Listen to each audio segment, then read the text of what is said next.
Well, we get a bye.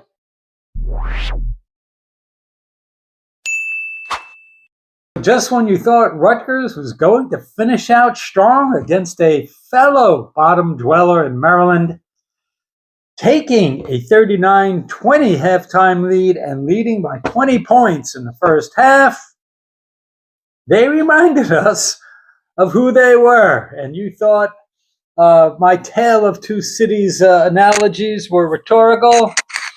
Yeah, no, we had a tale of two halves, but nonetheless, Rutgers gets a win at College Park, and 69-65. We get to 12-17, and 5-13 in the Big Ten, and quite frankly, 5. And if we get a sixth win against Penn State to finish out at the rack, 6 Big Ten wins would have been more than a lot of people would have guessed. Nonetheless, Maryland falls to 11-18 and 4-14 in the Big Ten. And they had recently beaten Washington and Iowa. And the coach mentioned that after the game. And once again, we were led by Tariq and his 19 points. And, in the post-game press conference, of course, Fonseca has to ask Coach about Tariq's 4 for 11 shooting. And he has some of those games where he doesn't shoot at a high percentage, or he scores points, but it's on high volume, not a high percentage. Okay. The coach saying, basically totally dismissing it, saying, look, he went 19-4-4 and hit 10 for 10 from the free throw line, totally dismissing I think it was Fonseca, dismissing the question and the criticism. And I've talked about this, and we talked about how early on most watchers of the program said, how is Tariq going to come from NJIT and produce in the Big Ten? He doesn't have Big Ten size. He's not going to have the production. This is big boy league. I said early on, and even commented on the Night Report's YouTube channel, look, he's going to be the leading scorer.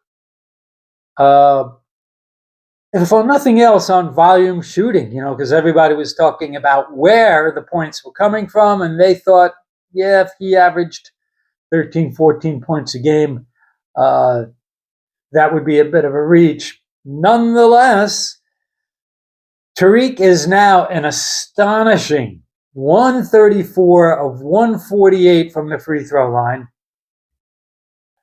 And he's hit 90.5% of his free throws. And I'm pretty certain that surpasses Cam Spencer. So good on Tariq. He's proving a lot of people wrong. And maybe, Fonseca should ask about his 90.5% free throw shooting. Nonetheless, as far as the game, we were dominant from the beginning. And you're thinking, okay, maybe we'll finish strong. We're not we're not the patsy, the bottom dweller of the Big Ten that many people thought we'd be. And we did it on defense and turnovers. At one point, I think we scored 14 points in the first half, 14 points off turnovers, and Maryland had 0. So playing Steve Pikiell kind of defense, we held Maryland to like 32% shooting. And we shot decently well for us, around 45% in the first half. Of course, our three-point shooting was not good. It's kind of what we do. But Maryland wasn't good from the field, and they were even worse from three. I think at one point they were like 1 for 10 in the first half. And that was despite, getting out-rebounded. Not just in the first half, but the entire game. We got out-rebounded by 10 on the offensive side. We get killed on the boards tonight, but we still race out to a 20-point lead And, coach admitted after the game that, he wasn't happy about the numbers. But, this team in the first half at least played Steve Pikiell kind of ball. Tough, gritty defense, forcing turnovers. And, he admitted to, this is, that's been our, tale this season, how they, have played wildly differently and inconsistently from half to half. And I've said that all season. But, you think it's kind of like coach speak, but he said, look, we have 7 freshmen and a young team. And he said that multiple times and we kind of tend to dismiss it, but he's kind of right. You can't overstate that. We fought back in this game after Maryland caught up, tied the game, and, coach saying, look, it's, it's been a tale of their season. That being said, being that we were a tale of 2 teams, Maryland comes storming back in the second half. Elijah Saunders and Andre Mills hit 3-pointers. They added free throws. They go on a 13-0 run. And they got to within 4 points. And we're getting down to crunch time. There's like 6 minutes left in the game. And it's like, here we go again. Are we going to give it up and totally deflate a game where we had it in hand and we could have run a team off the court that frankly has given us, problems in the past. Or would it wind up like Oregon and Northwestern, where we prevent the late collapse and we do enough late to pull out close wins. Maryland did take the lead 48-47. It's like, oh man, dude, what are we doing here? The score was tied, at 54, and there's under 5 minutes remaining, and this is turning into a Rutgers hair pulling out kind of game. But we rebounded. We go ahead. We take the lead 60-54, and we led the rest of the way. Terrapins got close, and we tend to do this where once we kind of pull ahead late, we let the teams back in it. The game is still in the balance. They got into within a couple points a couple times, but we hit our free throws late with Darren, Tariq, and J. Mike hitting our free throws to seal the deal. Coach even said after the game that he's glad he's not, even though he's asked about 3-point shooting, that he's not asked about free throws any longer. And that's one aspect of this Steve Pikiell team. We are now, we're better at free throw shooting. You always had to worry about that in the past.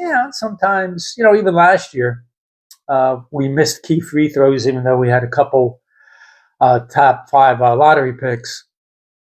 But, if you want to take the colored glasses, young team, getting better in some aspects of the game. We're not as bad as we thought we'd be, but we have some holes to fill, like the Jets and the Giants. We have some talent, but we have some holes to fill, and that has to be addressed.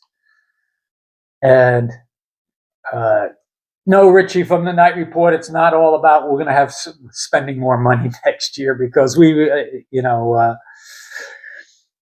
you look at football, regardless of how much money we're going to spend next year, we've had top 30, 35, 40 recruiting classes the past couple of years. We just haven't been able to put it together and stay healthy. Nonetheless, after a strong start, let's get the production. After a strong start shooting in the mid-40s, not so much with 3 points. We wound up at only 39.7 on 23-58. 23.5% from 3.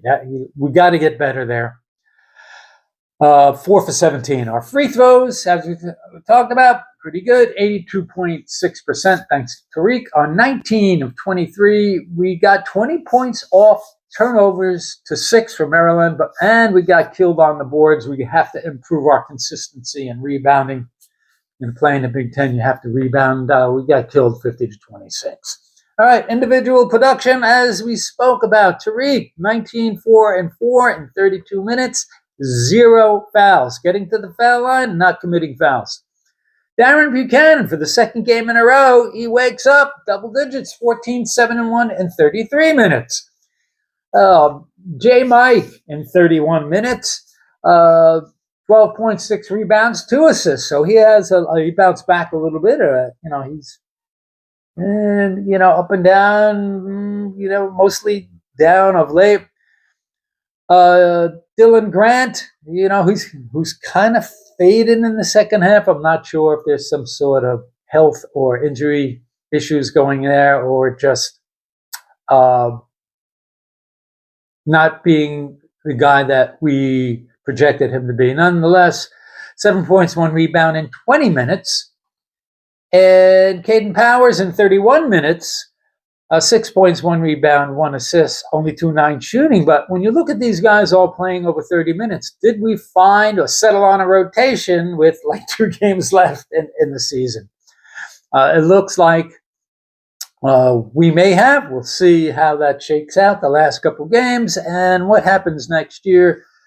And Lino Mark, 5 points, 2 rebounds, 16 minutes. Agboli, 3 points, 1 rebound, 3 fouls in 14 minutes. Bryce Dortch was actually more productive in 13 minutes with 3 points, 2 rebounds, 2 assists. And Haroon Zierno, another Jekyll and Hyde performance. In 11 minutes, he went 0 for 4, 0 for 3 from 3, and we talked about him. Either he disappears or, he gets double digits. And right now, if you're going to be that guy who's going to come off the bench and give you that 3-point shooting, you got to smooth out your performances. You can't disappear like that. And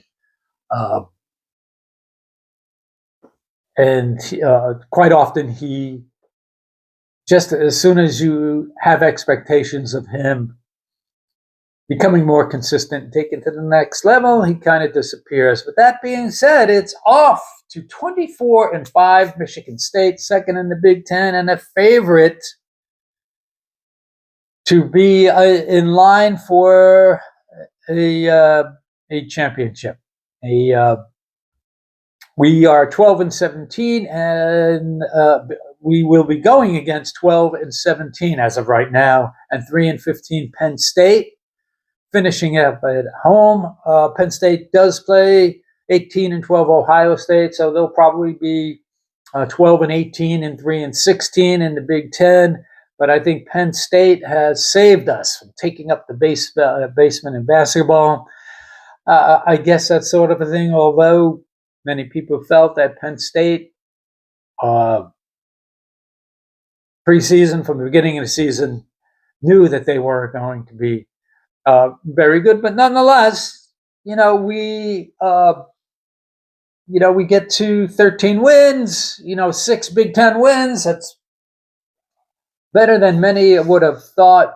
And we're nearing the end now. Going forward, we talked about this. What are we going to need? A consistent 3-point shooter, a wing defender, and a rim protector who's competent on offense, which we don't currently have. Don't know if the extra funding is going to help. We have to find guys that fit what we want to do, play the way that we want to play, and at the same time being productive. I've talked about being in the New York, New Jersey area. We should at least be able to be pretty good at basketball. And I think the upside and potential is there with some of the guys that we have. But, as the guys at the night report kind of hinted at, it's probably going to be some guys that leave. They kind of hinted at, they kind of know who those guys might be. We'll see how that all shakes out. As in football, the off season will be our favorite time of the year because it's, mock draft and recruiting season and transfer portal season. And it'll be interesting to see who stays, who goes, and who we can land. I remember this past off season when basketball got into the portal, a lot of people were like scratching their heads thinking it was really underwhelming. Uh, I think it's kind of middling, although, boy, when you have a 4 kind of borderline 5-star recruit in Byfall, who was just a non-entity, boy, I don't know what's up with that. I guess that's why he's transferred multiple times. But we need to find a guy. We need to find a guy for the middle, and we need to find a consistent scorer, shooter, 3-point shooter. The guys that watch the program always like to talk about how we're not a modern offense because we don't shoot a lot of threes, and they always show the map of where our shots come from, and a lot of them come from, in the paint, mid-range jumpers, 2-point range. But I don't understand that at all. There's a reason why 2-point shooting percentages are much higher than 3-point shooting percentages. It's much harder to hit a 3 than a 2. We're just not good at hitting our shots. So we need to find a consistent scorer, shooter, and 3-point shooter.